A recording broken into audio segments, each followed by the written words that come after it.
mucha gente que piensa que una importación de mercancía tiene que ver con cualquier tipo de compra o cualquier tipo de envío que hagas desde el extranjero.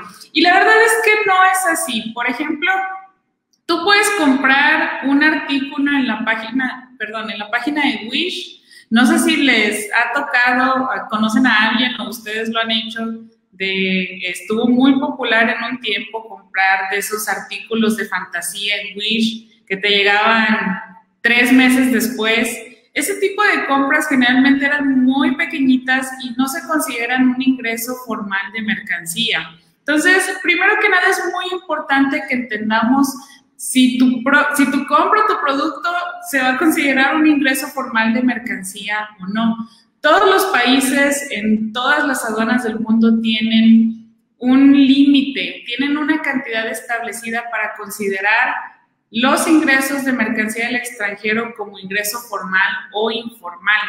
En Estados Unidos ese límite es de $2,500, pero por ejemplo aquí en México el límite es a partir de $500. Si tú haces una compra menor a $500, realmente lo más seguro es que no vayas a tener ningún problema en la aduana mexicana para recibir tu mercancía. Hay escasas excepciones, pero si tu compra es muy pequeñita, si la compra es de $500 para abajo, digo, lo más seguro es que no vayas a tener ningún problema. Arriba de los $500, ahí sí ya tienes que preocuparte porque ya se considera un ingreso formal. Nosotros hemos tenido clientes que nos contactan y nos dicen, yo ya he importado arriba de esa cantidad y de cualquier manera no tengo ningún problema con la aduana. Ah, pero eso no es porque tu mercancía no se consideró ingreso formal. Eso es porque la paquetería que tú contrataste decidió meter tu envío en su pedimento global. Y entonces, ¿qué es un pedimento global? Primero que nada, ¿qué es un pedimento? El pedimento es el documento que se elabora en aduana cuando entra la mercancía al país.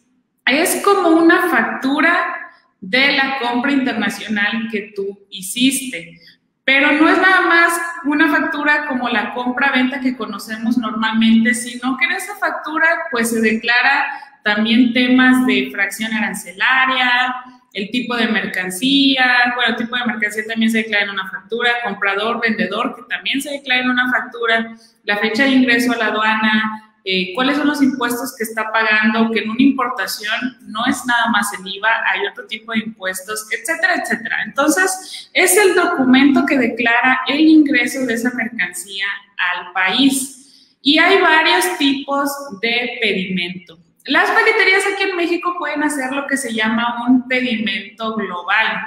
Y en ese pedimento global, las paqueterías no están obligadas a presentar ningún permiso ni requisito. De hecho, los productos que las paqueterías meten en los pedimentos globales ni siquiera les ponen una fracción arancelaria válida. ¿Y qué es la fracción arancelaria? Ahora vamos a qué es la fracción arancelaria. La fracción arancelaria es un numerito que tiene tu producto, viene en un catálogo de fracciones arancelarias de la Ley Aduanera Mexicana, y ese numerito indica cuáles son los requisitos que vas a tener que presentar en aduana para que tu producto pueda entrar al país.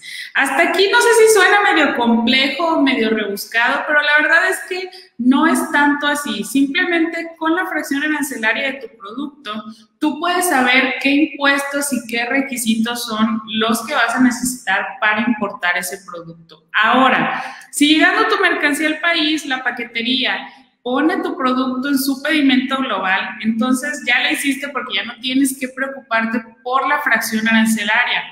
Pero ¿qué pasa si la paquetería no quiere meter tu envío, tu mercancía en su pedimento global? Pues vas a necesitar contratar a un agente aduanal externo y el agente aduanal va a tener que hacer otro tipo de pedimento que se llama A1. Y en ese pedimento, ahí sí agárrate, porque ya tiene que declarar la fracción arancelaria de tu mercancía y pues tú vas a tener que cumplir, tú como importador, vas a tener que cumplir todos los requisitos que pide aduana para que tu producto pueda entrar al país. Entonces, cuando tu agente aduanal o cuando tú ya necesitas hacer un pedimento A1, es cuando a mucha gente se les complica el tema de la importación. Y si no tienes una empresa que te esté ayudando a encargarse de todo el proceso, como por ejemplo ImportaShop, pues tú vas a tener que ver por tu cuenta la manera de hacer que esa importación sea posible. Y lo peor que puedes hacer es aventarte a hacer la compra de mercancía sin que tengas el conocimiento de cuál es la fracción arancelaria de tu producto.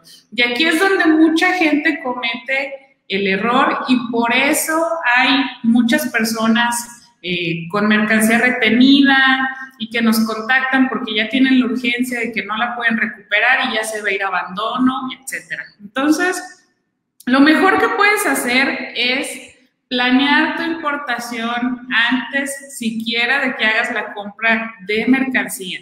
Primero que nada, tu envío o tu compra se considera un ingreso formal aquí en México, porque de lo contrario, pues no tienes de qué preocuparte. Haz la compra, manda tu producto a tu dirección y te va a llegar sin ningún problema. Ahora, si tu envío sí se considerará un ingreso formal y pues necesitas preocuparte por el tema de la importación, entonces lo mejor que puedes hacer es empezar a planear cómo vas a importar tu mercancía, porque créeme, si tú planeas las cosas antes de que hagas la compra y antes de que tu mercancía llegue a México, te puedes evitar de muchos dolores de cabeza y de muchas tarifas que no tendrías por qué pagar.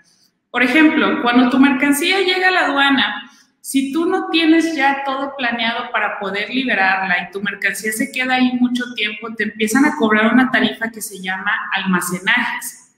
Esta tarifa te lo cobra el almacén que tiene resguardada tu mercancía dentro de aduana y la tarifa se cobra día por día.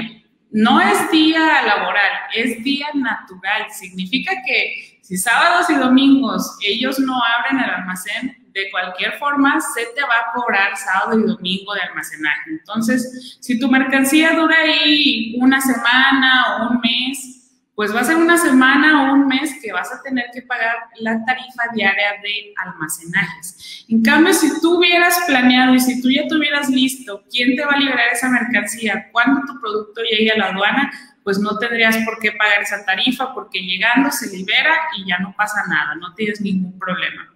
Lo principal que tienes que saber es la fracción arancelaria de tu mercancía, porque la fracción arancelaria pues es la que te dice qué requisitos son los que tienes que cumplir en una importación. Entonces, hay que ver a la importación como en dos partes.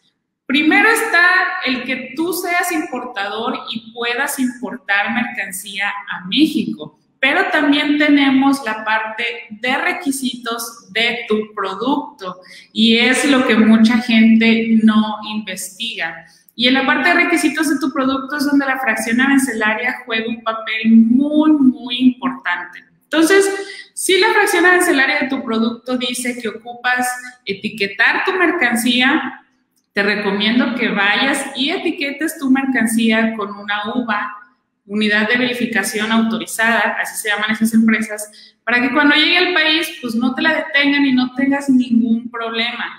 A lo mejor han escuchado muchas historias de gente que dice que perdió mucho dinero porque no pudo liberar su mercancía, se la retuvieron en la aduana, pero pues si tú no cumples con los requisitos, es por eso que tu mercancía no puede entrar al país. Si la mercancía hubiera tenido las etiquetas desde que llegó a la aduana mexicana, pues la aduana no tiene ningún motivo por el cual retener tu mercancía y va a poder entrar sin ningún problema. Después de ver el valor de tu compra, también tienes que analizar si ese producto puede significar mucho riesgo para la gente. Porque aquí lo que tenemos que ver es que estás comprándole mercancía a alguien que está en otro país y esa mercancía pues realmente no se fabricó con las normas y leyes mexicanas o bajo las normas y leyes mexicanas. Entonces, tú estás comprándole a un proveedor en China que quién sabe qué procedimientos tuvo para fabricar esa mercancía. Cuando la mercancía llega a México es una mercancía extranjera y lo que tú quieres hacer es nacionalizar esa mercancía a México. Entonces, México pues tiene que asegurarse de que tu producto no le va a hacer daño a la población. Si tu producto no implica mayor riesgo, abajo de los $500, realmente no tendrías por qué tener ningún problema. Pero, ¿qué pasa si estamos hablando de un producto que interactúa directamente con la salud de las personas? Imagínate el daño que te puede llegar a hacer comer algún producto que te intoxique o alguna crema que te cause alguna afectación. Les pongo un ejemplo bien fácil. Anteriormente se podían importar juguetes para niños sin mayor riesgo ni problemas. Si era muy poco el monto de compra, pasaban a México sin ningún problema, pero a los chinos se les ocurrió empezar a fabricar juguetes con pintura de plomo. Entonces, los niños en México se empezaron a enfermar de cáncer y México se empezó a dar cuenta de eso. Detectaron que había un incremento muy alto de productos de juguetes que se adquirían de China y que estos contenían pintura de plomo. Entonces, actualmente, si tú haces una compra de juguetes, independientemente del monto de compra, lo más seguro es que te lo vayan a detener en la aduana mexicana, porque actualmente los juguetes ya tienen necesitas tener un permiso de COFEPRIS, un aviso sanitario de COFEPRIS, para poder importarlos a México sin problemas. Pero esa fue la razón. Entonces, todos los productos que puedan afectar directamente la salud de las personas, ese tipo de productos generalmente, independientemente del monto de compra, no pasan por la aduana. Si es una sola máquina y cuesta $250, mientras sea la máquina que les describí, esas de las que hacen liposucción y todo eso, no va a pasar, se va a quedar ahí atorada. Entonces, también hay que ver esa cuestión. Si la fracción arancelaria, volvemos a la fracción arancelaria del producto, si la fracción arancelaria de tu producto muestra que tiene permisos de COFEPRIS, permisos de salud, de antemano, da por hecho que te lo van a retener. Entonces, tendrías que ver el cumplimiento de los permisos y requisitos para importar esa mercancía al país, porque lo más seguro es que las paqueterías tampoco se quieran arriesgar y no vayan a meter tu mercancía en un pedimento global.